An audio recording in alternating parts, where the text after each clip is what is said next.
여러분 반갑습니다. 대통령 당선자 10분이었던 작년 1월에 대한 상의를 방문해서 여러분들을 뵈었는데 오늘 이렇게 청와대에서 다시 뵙게 되었습니다. 그동안 어려운 여건에도 불구하고 투자 확대와 일자리 창출을 위해서 노력해 주신 박용만 회장님과 전국 상의 회장단 여러분 그리고 대한상의 관계자 여러분께 감사를 드립니다. 우리 경제가 완만한 회복 흐름을 이어가고 있지만 아직 소비 심리가 약하고 지역 경제에도 온도차가 있습니다. 대외 경제의 불확실성도 큰 상황입니다. 이런 여건 속에서 경제 회복의 온기가 퍼져나가고 성장 잠재력을 확충해서 양질의 일자리를 창출하기 위해서는 여러분과 정부가 힘을 모아 경제 혁신에 박차를 가해야 합니다. 그렇게 새로운 경제 혁신의 역사를 써나가야 하겠습니다.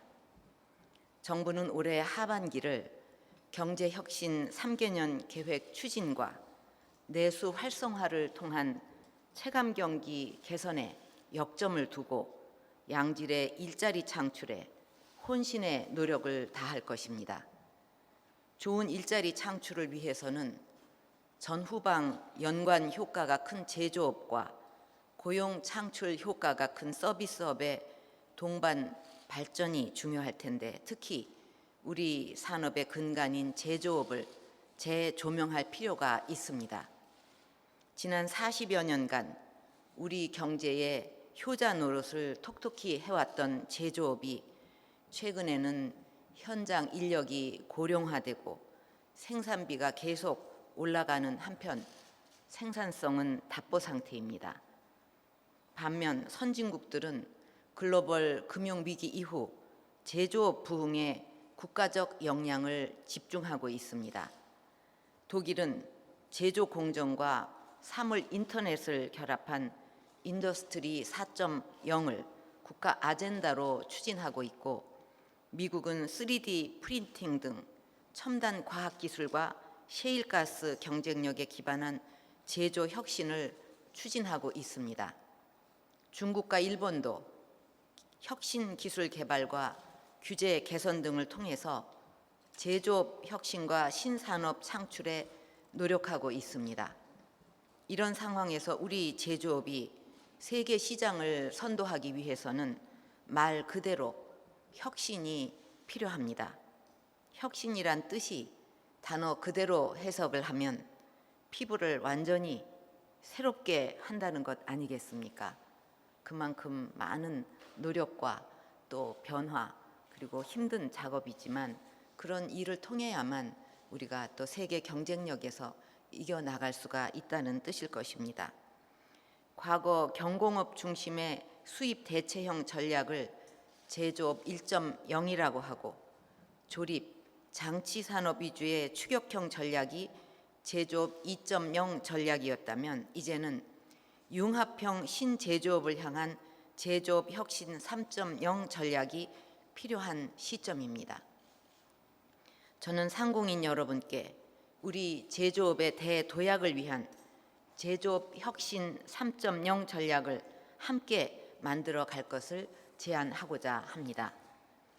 제조업 혁신 3.0은 먼저 제조업과 IT의 융합을 통한 스마트 산업 혁명에서 출발해야 합니다. 우리는 세계적으로 우수한 제조업 기반과 스마트 IT 인프라 그리고 우수한 인재를 보유하고 있습니다. 최초의 산업혁명은 영국이, 정보화 혁명은 미국이 선도했지만 스마트 산업혁명은 우리가 충분히 주도할 수 있습니다. 우선 중소, 중견기업의 제조 공장을 IT 융합형 스마트 공장으로 탈바꿈시켜야 하겠습니다. 이를 통해서 제조 현장의 고령화와 생산성 저하를 극복하고 사물 인터넷 등 관련 산업을 키울 수 있을 것입니다. 제조업과 다른 산업의 융합을 통한 신산업 창출도 중요합니다. 기술 개발과 인력 양성, 인프라 구축 등 패키지 지원을 통해 소재 부품, 소프트웨어부터 완제품, 서비스에 이르기까지 가치사슬의 모든 단계를 골고루 육성해야 합니다. 규제 개혁은 스마트 산업혁명의 선결 조건입니다. 20세기에 만든 법과 제도로 21세기 융합형 신산업을 재단할 수는 없는 노릇입니다. 앞으로 정부는 새로운 기술 트렌드에 맞춰서 낡은 법, 제도를 과감히 정비할 것입니다. 둘째로 제조업 혁신 3.0은 제조 지원 서비스업과 소재 산업 경쟁력을 확보해야 합니다. 제조업 혁신을 위해서는 엔지니어링과 디자인, 소프트웨어 등 제조업을 뒷받침하는 지원 서비스업의 경쟁력을 강화해야 합니다. 애플의 아이폰은 중국에서 조립이 되지만 많은 부가가치가 미국으로 간다는 점을 주목해야 합니다. 공공부문부터 솔선수범해서 소프트웨어와 디자인에 대해 제값 주기를 정착시켜야 하고 장기적 안목을 가지고 전문 인력 양성에도 힘써야 하겠습니다. 완제품과 부품의 경쟁력을 좌우하는 소재 산업도 발전시켜야 합니다. 아직도 우리 소재 산업의 핵심 기술은 선진국의 70%에 불과하고 디스플레이 등 핵심 소재를 해외에 의존하고 있습니다. 소재 원천 기술 개발은 대규모 장기 투자가 필요하고 실패 위험도 크기 때문에 민간이 함께 노력하고 외국인 투자도 전략적으로 유치해야 할 것입니다. 셋째로 제조업 혁신 3.0이 성공하기 위해서는 인력과 입지, R&D 등 제조 혁신 기반을 업그레이드 해야 합니다.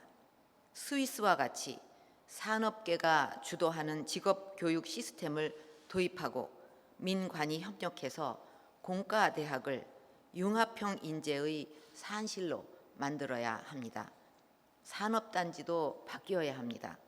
기존 산업단지들은 도심에서 먼 외곽에 위치한 데다가 연구소, 대학 등 R&D 혁신 역량이 낮고 문화시설, 어린이집 등 편의시설도 부족한 형편입니다. 이래서는 첨단 융복합 산업을 수용하고 젊은이들을 끌어들이기가 어렵습니다. 산업단지를 젊은이들이 신바람나게 일할 수 있는 창의와 혁신의 공간, 생활 인프라를 구비한 복합단지로 탈바꿈시켜야 하겠습니다. 대학 캠퍼스와 기업 연구소가 집적된 산학융합지구를 조성해서 맞춤형 연구 여건을 구비해야 합니다. R&D는 제조업 혁신의 핵심입니다. 프라운호퍼 연구소와 드레스덴 공대, 중소기업이 삼각 편대를 이루어서 드레스덴 지역의 중소기업을 글로벌 히든 챔피언으로 키운 독일처럼 우리도 새로운 산학연 협력 모델을 만들어야 합니다. 정부는 출연 연구소를 중소 벤처기업 기술 혁신의 든든한 조력자가 되도록 할 것입니다. 대기업들도 모든 R&D를 내부에서 하기보다는 기술력 있는 중소 벤처 기업들과 함께 커나가는 방안을 모색할 필요가 있습니다. 마지막으로 제조업의 해외 진출을 적극 추진해야 합니다. 저는 이번에 중앙아시아 순방을 통해서 중앙아시아 국가들이 사업, 산업 다각화를 위해 우리의 제조업과 IT, 플랜트 관련 기술과 노하우를 전수받고 싶어 하는 것을 확인할 수 있었습니다.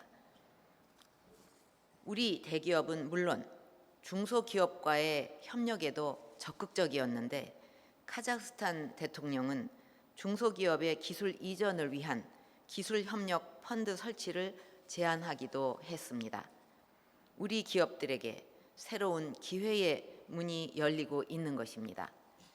이미 성과가 가시화되고 있는데 이번 순방을 통해 카자흐스탄에서는 188억 불 규모의 발하시 발전소 전력 용량 구매 계약을 체결했습니다. 투르크메니스탄에서는 50억 불 규모의 대형 플랜트 건설에 합의하고 77억 5천만 불 규모의 플랜트 생산 제품 판매권을 확보했습니다. 기업인 여러분께서 더 적극적인 해외 진출 노력을 통해 우리 제조업의 지평을 넓혀 주시기 바랍니다. 저도 정상 외교를 통해 여러분의 노력을 뒷받침해 나가겠습니다. 찰스 다윈은 진화에 성공한 종은 강한 종이 아니라 환경에 잘 적응한 종이라고 했습니다. 우리 제조업도 창조 경제를 통해 융합형 신제조업으로 진화해야 합니다. 정부는 제조업이 지속적인 진화와 발전을 통해 우리 경제의 혁신과 도약을 주도할 수 있도록 모든 지원을 다할 것입니다. 상공인 여러분께서도 우리 경제의 새로운 도약을 위해 힘을 모으고 기업가 정신을 발휘해 주시기를 바랍니다. 감사합니다.